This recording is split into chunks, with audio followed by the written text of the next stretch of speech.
I was actually thinking about something that was it's not so much funny, I guess, as it is pretty badass. That it had to do with kind of the mob thing he was talking about. We were playing actually in Chicago one time, and we were on tour with a bigger band than us. And it was us, and then another band opening for us. So it wasn't really our deal.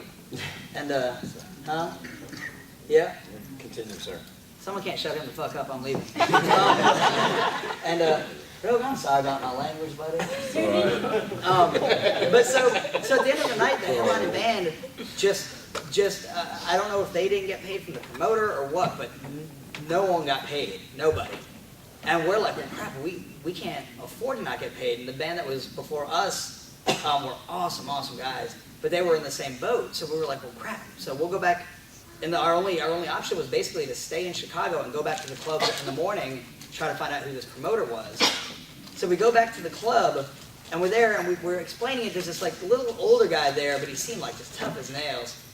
And he was like, hold on, let me make a phone call. And we're like, all right, cool. So we make a call, and this guy shows up that looks like a professional wrestler. He's a beast. Yeah. And he owned the club, and we're all like, and he was like, you guys are here trying to get money or something like that. First, we're all like, shit. No, sir. Yeah. Turns out he was awesome though, and he goes in, and he goes in. He's like, let me make some phone calls, and he goes in, and while we're out there, the best thing is that the little old guy was standing there, and everything he said was awesome because he was like, I would have cut his belly and put him in the dumpster and all this stuff. Which we're like, yeah. And then the big guy comes back out, and he's like, I appreciate how professional you guys are being about this. Gives us all the money. And then says, now that guy owes me the money. And we're like, and then he's like, I own a bunch of other clubs in town, and there's a gentleman's club. So what do you call a gentleman's club instead of a strip club? You're either trying to sound important or you are, and I think he was. He owned every strip club for a good radius there, and it was very clear the guy once again had some mafia-esque. It was terrifying. And the old guy had that thing where he's a very frail old man, but when he looked you in the eye, you looked away. Yeah. You could tell this guy had no fear in him. You could tell this guy was definitely had a gun on him. Tough as can be. And you could tell these guys were absolutely connected. And when the big guy started talking about, he said, the guy that didn't pay anyone, he's like, nobody does business and nobody does bad business in any of my venues. Nobody. Yeah. And he's like, and not kidding at all. Like, we're like goofy idiots. This guy, I'm not kidding. He's gonna have my money within a day or two. I'm gonna break his goddamn legs and put him in the dumpster. And it's like, and you could tell that like, and none of us are laughing. Like that's, we're all just like. Damn. The little old guy, he was literally a little old guy, and like Andy said, he just had that stare, about him. But he was very nice to us, but he talked so tough, and it was like, I guarantee, yes, that little old man would cut that dude's belly and throw him in the dumpster. We had a mob story too, where we played in Boston. And there were no venues available, so we ended up in this strange kind of lounge venue. Yeah, and it was nice. It was really nice, but it was like kind of like looked like a crooner's club, Right. So we're playing in there, and the promoter's like, listen, I need to introduce you to somebody. This is after the show. I need to introduce you to somebody. He's a real important guy. And I'm like, oh, real important? Well, what does he do? Oh, he's just a real important guy. And I'm like, oh, okay. But he wants to meet you, so just remember he's a real, I'm like, he's a real important guy. So we go and we meet this guy, and he looks like Joe Average. He's wearing a button-up shirt, kind of thing like this. He just looks like, I don't know. He was like a, parts man at a local factory or something. I have no idea. But he's like flanked by these men that are got to be 5 feet wide, and about 7 feet tall, wearing like suits, with the little ear pieces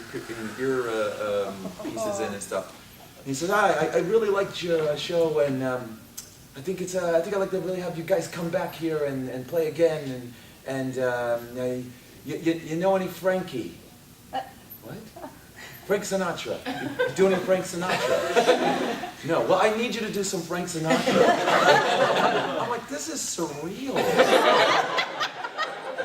So, but he was just like that. He was like Joe Average, but you're like, this is a real important guy.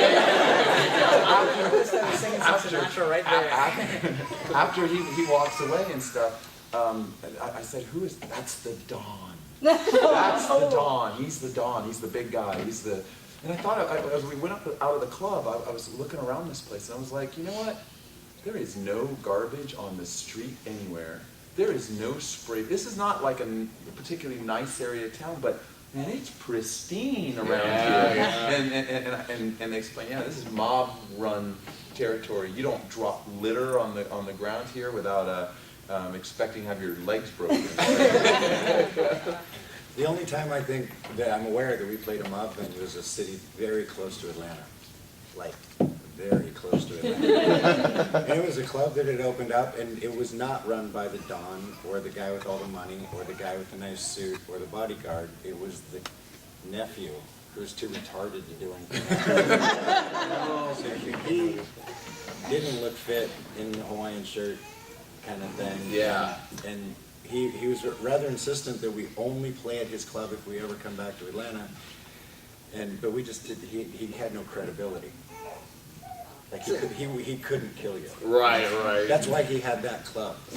But that was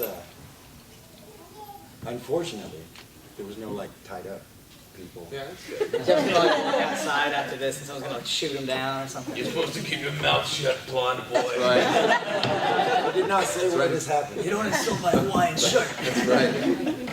Got a Hawaiian shirt's coming for you. But they gave away free Pabst Blue Ribbons, so I spent a lot of money on beer that He night. may be a very important guy now. This Very is important. Yeah. this kind of is going back into Morte territory, I guess. Like, there's no mafia involved, but it's just a good story. We were playing years ago in San Francisco, and the club was great, and I actually got to go to a really good show for free the next day also because we were staying in town, and like everything went well. The promoter did good, everything was great. But we were at the promoter's house, and he was trying to like hook us up with this other band that he, I guess, was like trying to manage or something like that. And he's like, yeah, you guys really gotta watch these guys, check them out. And he puts a video and it's playing, and like the band is not my cup of tea, but they're doing like, crazy, they're shooting like fire and stuff, which is pretty awesome in itself. And the guy leaves the room, and we're all sitting there, and all of a sudden, and it was a VHS, it goes scratchy for a second, cuts back in, and it's that guy like railing his girlfriend. And it was the best because he was the one that pushed record, so it's like, all of a sudden it like skips and it comes on, and you just see his girlfriend just like legs spread, and he's like walking around like boner and all, and they start going at it, and we're all just like, so. This band is awesome.